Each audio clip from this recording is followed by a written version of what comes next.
Hello, my name is Tony Beers, and this is Movie Grades. And just like the movies, we play out our last scene.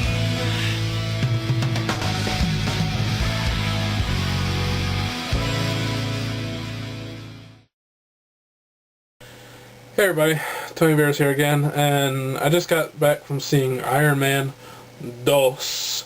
I just want to warn you guys, this will probably have a few spoilers in it. I'm going to try to keep it as spoiler free as I can, but I'm not very good at that, to be honest with you. When I like to talk about movies, I have to talk about the whole movie, and sometimes I spoil some things. So don't say I didn't warn you. This movie, the basic story is that everyone wants the Iron Man armor. The government wants the armor. Tony Stark's biggest competitor, Justin Hammer, wants the armor. And other countries are trying to make their own armors. Tony Stark is kind of in some big trouble here. Since he had revealed to be Iron Man in the last movie, he's kind of in a corner here. In the meantime, Tony Stark is becoming ill from wearing the arc reactor in his chest. It is saving his life, and it's also killing him at the same time. So he's kind of damned if he does, damned if he doesn't wear this arc reactor. So yeah, it's not going good for him. Now the movie starts off with introducing the character of Whiplash. Whiplash, his character is kind of an amalgam of two Iron Man villains, that being Crimson Dynamo and Blacklash, I think it was originally called. I think they changed it to Whiplash now. It's basically those two characters combined. And the character of Whiplash, there's a scene very early on in the movie where his father dies. By the way, that's his motivation, is that he accuses Tony Stark's father of doing something to his father, so he creates this Whiplash armor from the designs that his father and Tony Stark's father did make together. And Tony Stark did not know this. He did not know about his father working together with this guy. After Whiplash's father dies, he does this Darth Vader moment. He has this moment. It's kind of lame, I have to say. This is a movie cliche that I'm getting tired of seeing. Someone look up to the camera in the sky saying, "Oh," it's played out. Tony Stark's business rival, Justin Hammer, bails Whiplash out of jail after he tried to kill Tony. Basically asks him to work for him because he wants Iron Man's armor. He knows that he built a similar type of armor, and he basically wants him to help one-up Tony Stark and make a better Iron Man armor and sell it to the military. And we have Black Widow in this movie. I believe in the original comics she started off as a villain. In fact, I think she did work with Crimson Dynamo. And in this movie, she's already working for S.H.I.E.L.D. In the comics, she starts off as a villain and then becomes an agent of S.H.I.E.L.D. and works for the good guys. I would have liked to seen that character arc. Unfortunately, that probably would have taken up too much time in the movie, so I can see why they did that. Speaking of Black Widow, Scarlett Johansson,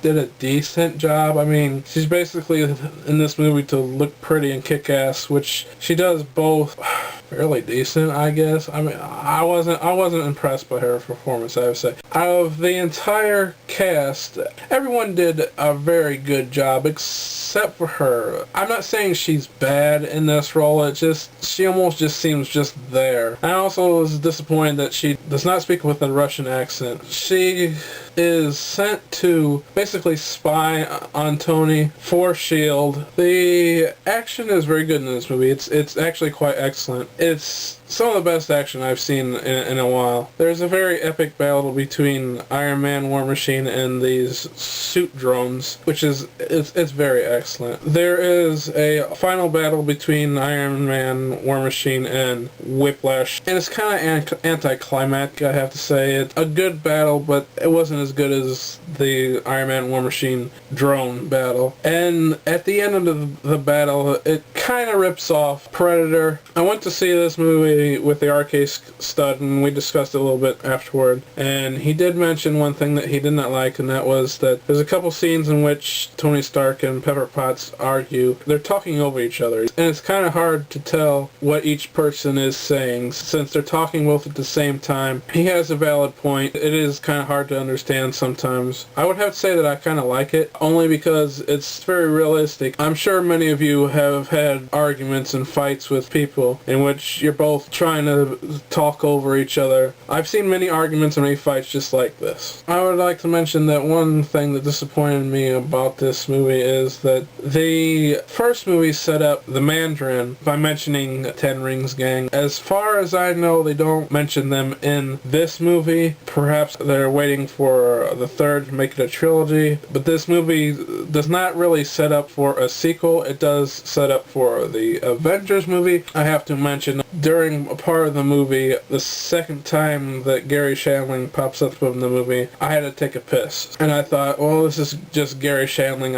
I could miss Gary Shandling a little bit, and it's not going to be a big deal. So there is a part that I did miss. I may be wrong. The Ten Rings Gang might be in this movie, and I just didn't see it. Feel free to inform me of what I missed. But in the end credits, I think I seen something about Ten Rings in there, but I would have liked to see it, and I didn't. Now, as far as Don Cheadle replacing Terrence Howard, honestly, I think both of them did a decent job. A lot of people say they didn't like Terrence Howard in the first movie, and a lot of people that don't like that Don Cheadle was replacing him, and a lot of people love that Don Cheadle was replacing him. A lot of people like Don Cheadle better than Terrence Howard. I have to say, I think they're pretty much equal. I really didn't prefer one's performance over the other. I have to say, neither one seemed very much like military guys to me. One thing that I like to point out is kind of funny thing is that this movie seemed to be the movie of the short man. I noticed that Robert Downey Jr. is kind of a short guy, Don Cheadle is kind of a short guy, Sam Rockwell is kind of a short guy. It's something I just noticed that I thought was kind of funny. Mickey Rourke, and he's the only one that seemed kind of fit in the movie. The other guys seemed kind of short and scrawny. Samuel L. Jackson returns as Nick Fury in this movie, and he is badass as always. The director, Jon Favreau, returns as Happy Hogan, Stark's bodyguard. You could tell he's having fun in this movie. He gave himself a bigger role. He allows himself to kick some butt in this movie. You could tell that was fun for him. If I was the director, I would do the same thing. And of course, Stanley appears again, which is getting tiresome, but it's fun as well to see him. And you could tell he's having fun as well. Everyone seems to be having fun in this movie, and they're all pretty good. Just like Iron Man, the first Iron Man movie, make sure you stay at the end of the credits. In my last review, I reviewed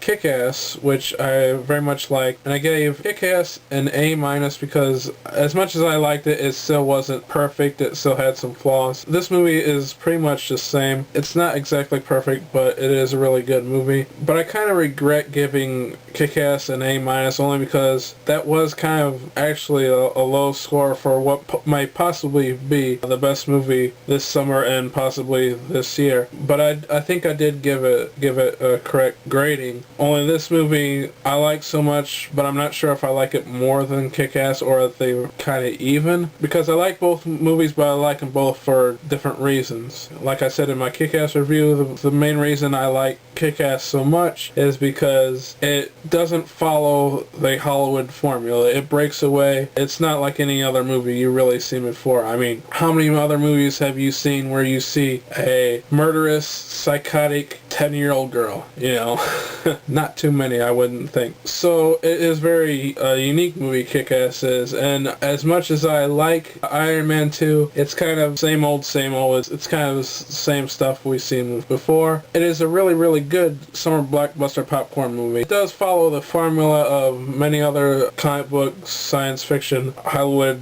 movies. It's still really good. But it's a safe movie. I mean, Kick-Ass, it's not a safe movie because it does things different than most other movies. Iron Man, it doesn't break away from the comfort zone. It stays to where, like, parents wouldn't mind taking your kids to, you know. It's not very unique, and it's not very different at all from any other comic book movies, but it's very good. So I think I'm just gonna go with an equal score for Kick-Ass. I gave Kick-Ass an A-, and I'm giving Iron Man 2 an A- as well. I'm Tony Beers, and I'll see you next time.